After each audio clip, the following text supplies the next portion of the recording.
And I was really fascinated by how EV charging is at an intersection of transportation and energy, and what opportunities there is for software to accelerate and to facilitate this transition. And this is when I came up with the idea for AMPECO. I got my co-founders on board, got them excited as well, and this is how it started. So you also got us excited.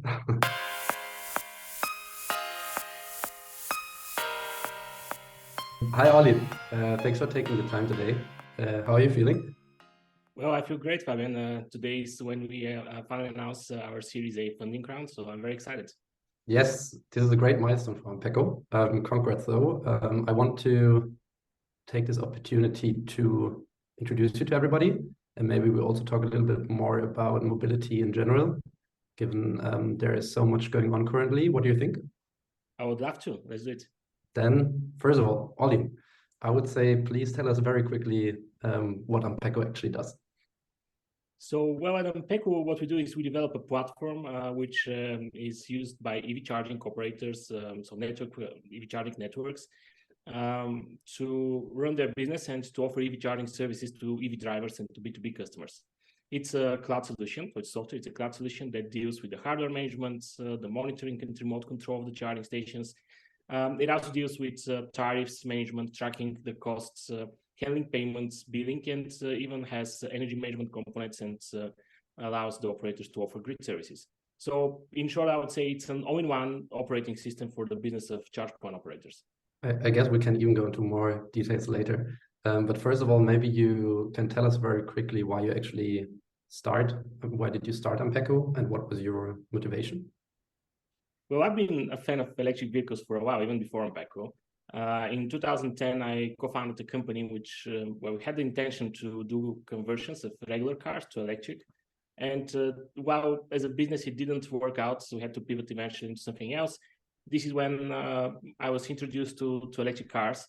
And this is when I really got convinced that the future of transportation is electric, and I got excited about it. So I have been waiting since then for this to start happening, and I wanted to find a way to be part of it. And I found one in 2018 while doing a research for a car sharing project that we wanted to launch, and it was going to be with electric cars at the time. And by doing this research, I was exposed to the challenges in EV charging, and I was really fascinated by how EV charging is at an intersection of transportation and energy, and what opportunities there is for software to accelerate and to facilitate this transition. And this is when I came up with the idea for AMPECO. I got my co-founders on board, got them excited as well, and this is how it started. So you also got us excited. So absolutely agreed. EV is definitely on the rise, and the current adoption is record-breaking. And as a result, we're seeing players from different industries rushing into the market to kind of size the opportunity. How do you fit into this market development, and what's the role of AMPECO? Well, our role in this space is to be an enabler, to be honest. I mean, we don't directly offer EV charging services. Our role is to create the comprehensive toolset needed by companies in the space to address the challenges and to offer EV charging solutions. So our customers, they choose AMPECO because with us, they get a quick go-to-market. They get this comprehensive out-of-the-box solution that encompasses best practices and this collective know-how that we gather by working with hundreds of charge point operators and EV charging providers generally in more than 40 markets already. And with our solution, they can quickly go to market. They can launch their service. They can scale. And what maybe is the most important differentiator and the reason why they choose us is how open and flexible the solution is to allow them to create their own competitive advantage and their own differentiation. So it's for many of these companies, it's a build versus buy dilemma, and we solve this by offering a solution that they can buy, but also extend and make their own and create their own competitive edge. Mm-hmm. So you've already mentioned some characteristics of your product. You've also chosen to go with a white label solution. Why? Well, white label is a part of our approach of offering full business ownership to our customers, not being in their way, but enabling them to do their business under their own brand, owning the relationship with their own customers. So our purpose is to do the heavy lifting on the software side, but not to stand in between our customers and their own customers. And offering this as a white label is part of this approach, which has proven to be on the one hand, quite successful for us, and on the other hand, it's seen as a key advantage by the EV charging providers to choose AMPECO. Yeah. And this approach, it goes a little bit, it goes beyond white label. It's the openness of the system. It's how it offers ways to extend and integrate with your existing infrastructure. And finally, it's about being able to create a unique offer to the market and to be able to compete. Yeah, let's maybe talk more about these customers. Maybe you can describe your customer base in some more detail. Yeah, well, often this would be the charge point operator. I mean, company that you would expect to be the one operating the charging station that you go to plug in and charge your vehicle.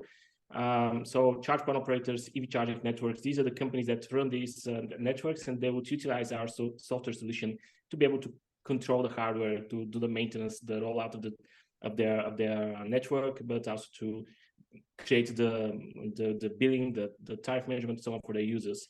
But also, besides the standard charge point operator, there's also energy utilities, large parking operators that have EV charging as part of their portfolio of services. Also, companies like electrical and solar installers who would work with businesses to put charging stations and to offer them EV charging. So it's a variety of companies that are involved in maintaining and managing a network of charging stations. And in terms of geography, I mean, these are, from the start, this has been a solution that's been applicable worldwide. Today, it's in over 40 countries, from Europe to Middle East, Africa, Southeast Asia, Australia, and the Americas. So it's already used in powering EV charging networks worldwide. And what are, like, even so they are coming from very different countries, what are kind of the biggest challenges for these customers, given, as you already mentioned, these are kind of enterprise level clients, and how do you support them with these challenges? These are indeed enterprise customers who are facing a quite complex challenge, and basically the EV charging space there is quite complex because it encompasses technologies which are constantly evolving. It has you have to cover different use cases and business models. In public charging and in fast charging, it's one thing. Then it's have slow charging, it's on-street charging, fleets, and so on at home. So it's a complex space, and the platform that would enable you to enter this space, it has to cover all of these complex technologies, use cases, and so on. So the challenge that we solve is that we offer this in an integrated system that does all of this for them, and it's something that you can launch with very quickly. I'm talking, you can launch in a month. Well, if you were to develop this, it would probably take you a couple of years to get to a readiness state to launch this. So it's the quick go-to-market, solving the complexity, and also giving this freedom to innovate when you need to build your own competitive advantage at some point. Cool, thanks. I think this gives a great overview of your role in that whole market development. So as we started, you just raised a massive Series A, which is great.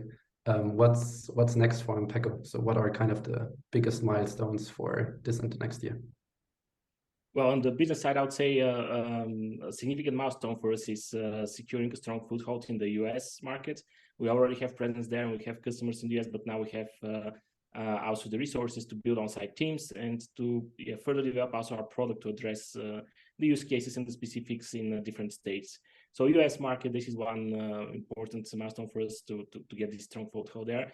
And then on the product side, maybe our biggest milestone in the next year, maybe 2 years, is the introduction of machine learning-enabled tools, AI-enabled tools that help our customers with predictive maintenance, with utilization optimizations, which are topics increasingly important that they have huge impact on the business of large-scale EV charging providers, and we want to enable them and help them in that regard as well. That sounds like exciting times ahead.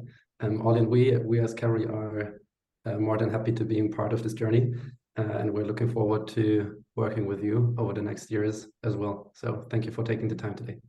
Thanks, Fabian. We appreciate the support, and it's a pleasure to work with you as well. Thanks.